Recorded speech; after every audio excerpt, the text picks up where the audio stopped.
నిజంగా ఇప్పుడు ఆంగ్లంలో పలికే పదం ఏదైతే ఉందో టెక్నాలజీ పెరిగింది. కానీ దానివల్ల మానవుడు ప్రశాంతమైనటువంటి జీవితాన్ని గడుపుతాడు అనే నమ్మకం ఏమాత్రమూ లేదు. మన పూర్వీకులు చాలా సామెతలు సందర్భానుసారంగా వాడుతుండేవాళ్ళు. అందులో పుట్టెడు ఆముదంలో పడ్డా కూడా అంటే అంతే అంటుతుంది అని ఒక సామెత. ఇది ఎందుకు గుర్తుకు చేస్తున్నాను అంటే, మానవుడు బ్రతికినంత కాలం సుఖంగా, సంతోషంగా, ఆనందంగా జీవించే విధంగా చూసుకోవాలి తప్ప ఊహాలోకాల్లో విహరించకూడదు. విదేశీ వ్యామోహం వల్ల, ఈ కాలంలో వస్తున్నటువంటి సినిమాల వల్ల, సినిమా పరిశ్రమ వల్ల, క్రీడా పోటీల వల్ల, పార్కుల వల్ల, షికార్ల వల్ల, ఇంకా ఇంకేంటో విహారయాత్రా కేంద్రాలట, ఒక పనికిమాలిన యాత్రకు సంబంధించినటువంటి విషయాలు చెప్తుంటారు. గాలి తిరుగుడు తిరిగి రావాలి. ఇవన్నీ మనస్సులో పెట్టుకొని సమాజం అల్లకల్లోలంగా మారిపోతుంది.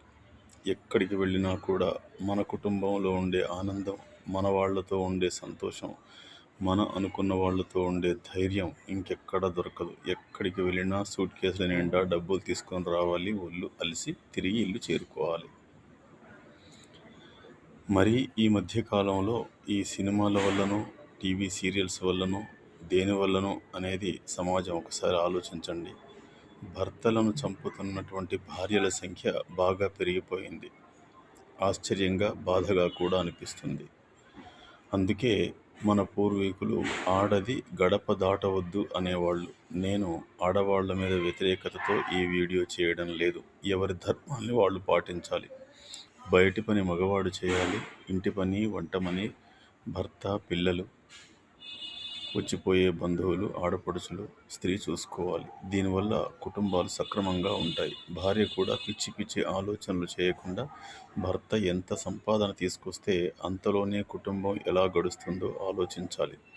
ఇవన్నీ జరగాలి అంటే నాకున్న అనుభవం ప్రకారం, నాకున్న పరిజ్ఞానం ప్రకారం, పెద్దలు చెప్పినటువంటి అనేక సందర్భాల్లో సామెతల ప్రకారం బాల్యంలోనే వివాహాలు జరగాలి. అప్పుడు భార్యాభర్తల బంధం బలంగా ఉంటుంది.